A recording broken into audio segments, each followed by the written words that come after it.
Dès les premiers instants de Sirat, quelque chose d'un rituel se dégage des images. Le silence s'est emparé du désert que l'on vient perturber. Les premiers bruits sont des bruits de pas. Viennent ensuite les enceintes que l'on colle les unes aux autres, avant de les allumer tout à la fois, et de communier dans ce lieu d'ordinaire hostile à toute forme de civilisation. Et c'est comme un premier affront, un prélude au chaos qui s'ensuit, quand la rave piétine le sol aride. Les basses s'élèvent, le kick entraîne, plutôt qu'une danse, voilà une transe. C'est à ce moment qu'on nous présente les personnages, par leur nom et leur façon de danser, sans qu'un mot ne soit prononcé. Ils ont évidemment tous l'allure de marginaux. Il y a des estropiés, et l'on ne saura pas comment ils ont perdu leurs membres. Ils sont touchés, pourrait-on dire, ou du moins ils ne sont pas indemnes. Mais leur philosophie se rapproche de celle des épicuriens ainsi que des hédonistes. Et leur objectif est simple, ils veulent faire la fête. Pour quelle raison ? On ne peut qu'essayer de le deviner. Il y a quelque chose de religieux. Il y a même un instant où l'on voit la Mecque, et où les chants des fidèles se mélangent et deviennent l'introduction d'un nouveau morceau de techno. De rave en rave, le groupe s'en va prier dans la danse dans une sorte de pèlerinage qui les mènerait à la Mecque. Mais ils sont en territoire étranger. Ce sont des occidentaux, sans nul doute. Malgré leurs blessures apparentes, ils ont été couvés dans la sécurité et entrent dans un monde déchiré par la guerre et un climat inhospitalier. C'est alors qu'arrivent Luis et son fils Esteban, à la fois étrangers aux terres marocaines et à la rave qui est venue les coloniser. Ils sont à la recherche d'une fille, d'une sœur. Elle s'appelle Mar. On ne sait pas pourquoi elle est partie, on ne le saura jamais. Et il faut garder à l'esprit que, apparemment, elle n'a pas fugué. Elle était majeure et est partie d'elle-même. Peut-être qu'elle en avait marre, lol. Louis semble alors d'abord permettre aux spectateurs de trouver quelqu'un à qui s'identifier. Il paraît être là pour servir l'exposition, car il en sait autant que nous. Et les questions qu'il devrait poser, ce sont les mêmes questions que se pose le spectateur devant l'écran. Sauf qu'il est toujours laconique et certes l'on découvre les autres personnages à travers lui, mais Louis reste hermétique. Il n'est pas blanc comme neige, bien qu'il apparaisse en sauveur venu chercher sa fille. Peut-être d'ailleurs dans un monde de débauchés venu la tirer de ses abîmes, la ramener en sécurité. Il cache bien ses secrets. Pire, j'ose supposer que Louis revêt le costume du diable, ou d'un de ses ambassadeurs de l'antéchrist et que toute l'horreur qui s'abat sur le film avant toute chose, on la doit à ses interventions, à son arrivée. Il n'aurait pas dû être là. Il n'y a pas sa place. En vérité, dans le film, aucun des personnages n'a sa place dans les territoires qu'ils arpentent. Il va sans dire que cette vidéo sera bourrée de spoilers. Je ne peux pas parler du film sans dévoiler les moments clés de l'intrigue. Je conseille donc à tous ceux qui n'ont pas vu le film d'aller le voir puis de revenir. Sinon, tant pis. Vous êtes des grands garçons, des grandes filles et vous savez ce que vous faites. Allez, c'est parti.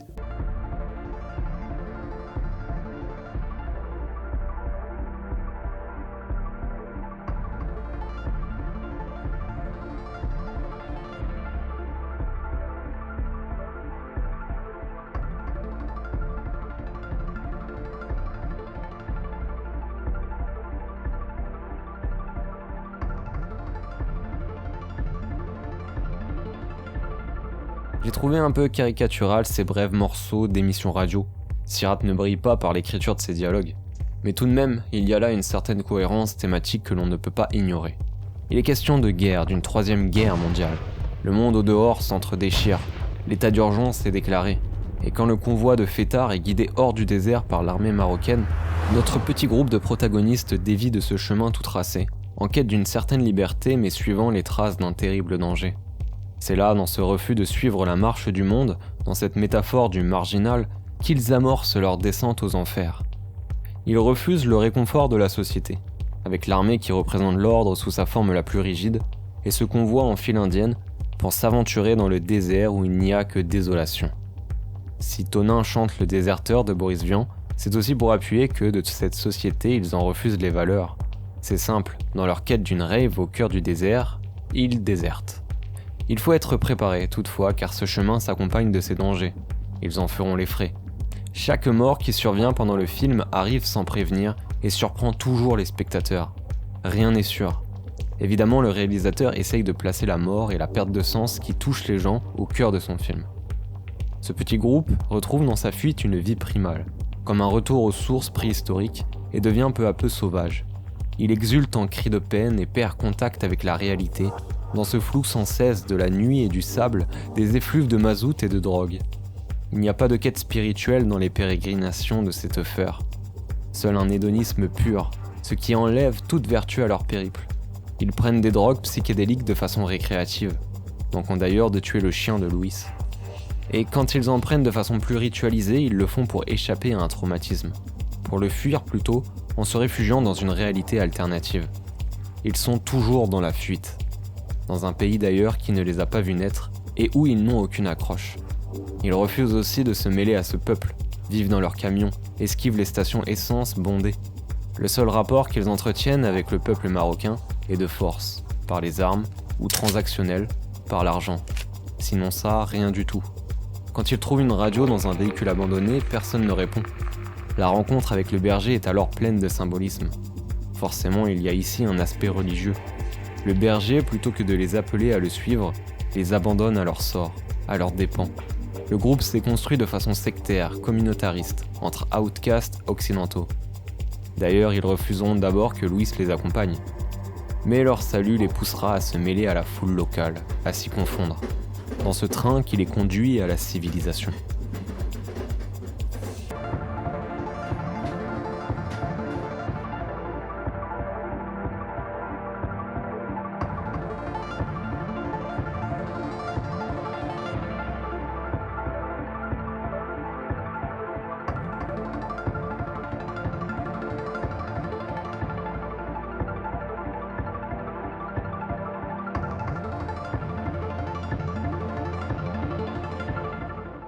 Il faut se pencher un instant sur Mar, la fille de Louis, dont la recherche propulse le film.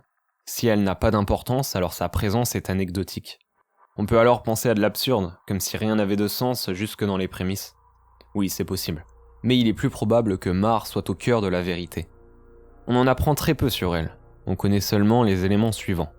Elle est majeure et a quitté le domicile familial. On ignore les raisons exactes. Elle aime la techno, participait à des raves et avait le même esprit que Jade quand elle disait que cette musique, ça n'est pas fait pour écouter, c'est fait pour danser.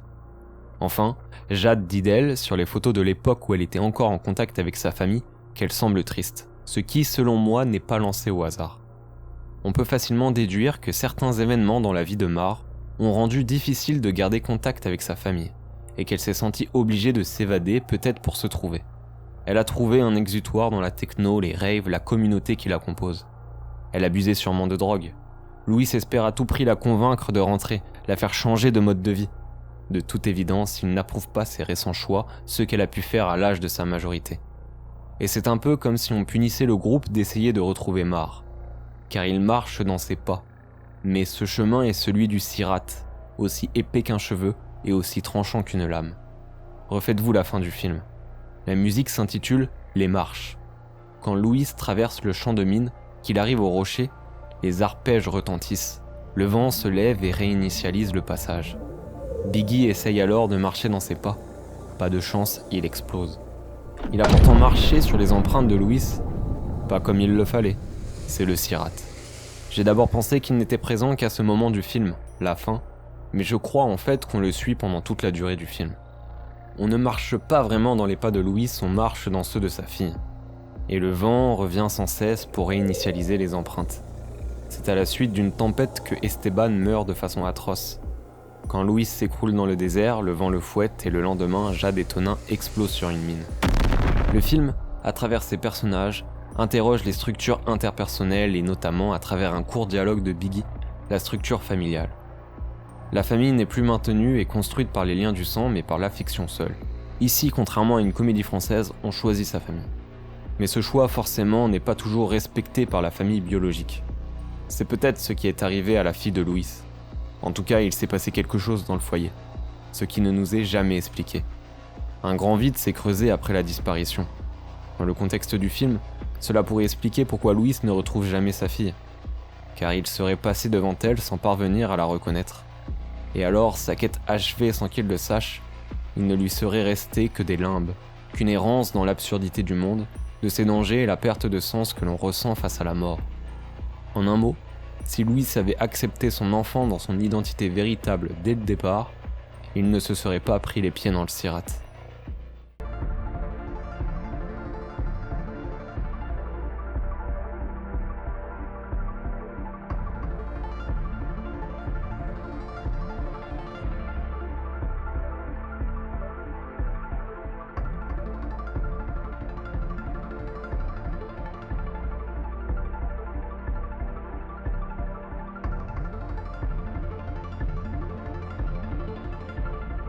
Et si Louis, en posant le pied dans un univers qui ne lui appartient pas et qu'il souhaitait remodeler de force, avait invoqué l'enfer, non pas seulement sur lui mais sur tout le groupe.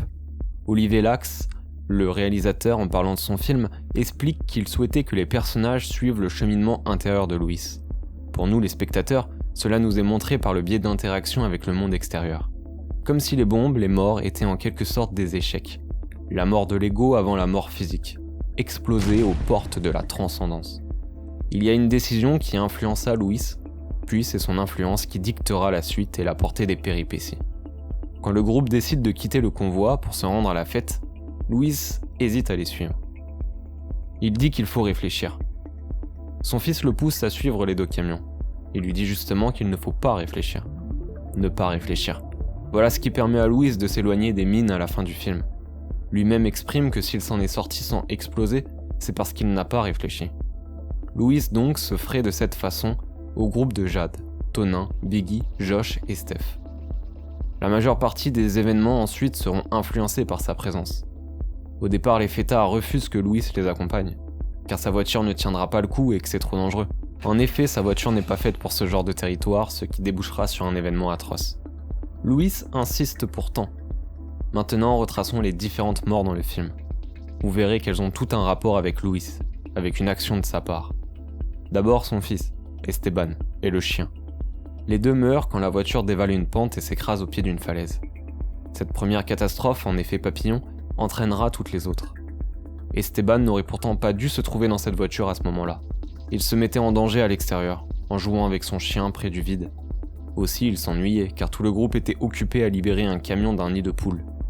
Plutôt que de lui dire de les rejoindre, Louis demande à Esteban de s'enfermer dans la voiture, pensant qu'il y serait plus en sécurité. En jouant, Esteban désenclenche le frein à main, précipitant sa chute. Si Louis n'était pas intervenu ou s'il était intervenu autrement, alors son fils serait encore en vie. Mais il est difficile de lui en imputer la responsabilité. Car dans ce film, justement, il n'est pas censé y avoir de coupable, pas véritablement, comme dans tout accident.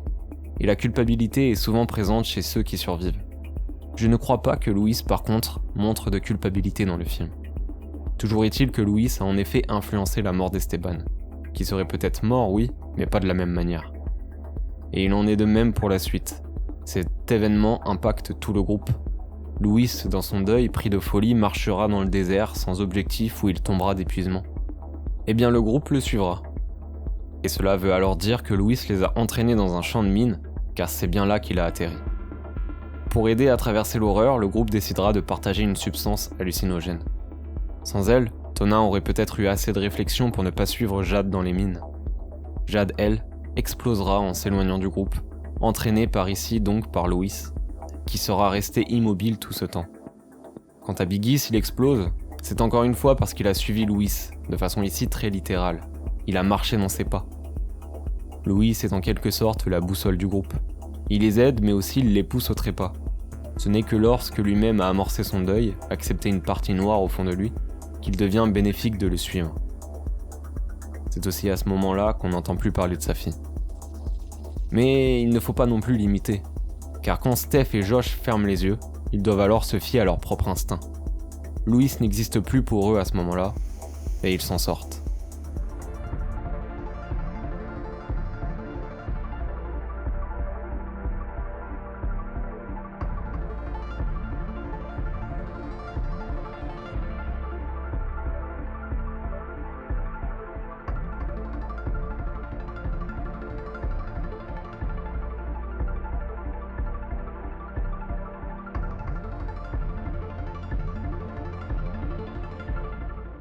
Sirat parle de deuil, d'un deuil réel mais d'un deuil métaphorique aussi avec Mar et Esteban. Sirat a été mon expérience cinématographique préférée de cette année. Moi qui suis friand d'épouvante, je l'ai trouvé plus angoissant qu'un film d'horreur. Les images couplées à la musique sont hypnotiques. Le message peut paraître simpliste. Je crois avoir pu montrer avec ces quelques minutes qu'on pouvait au moins en faire une vidéo. Le film se vit, il se ressent, il parle à des parties cachées en nous-mêmes, il cherche à nous bousculer.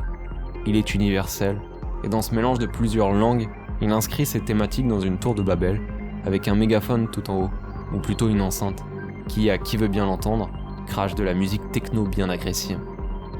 Mais ce n'est que mon interprétation.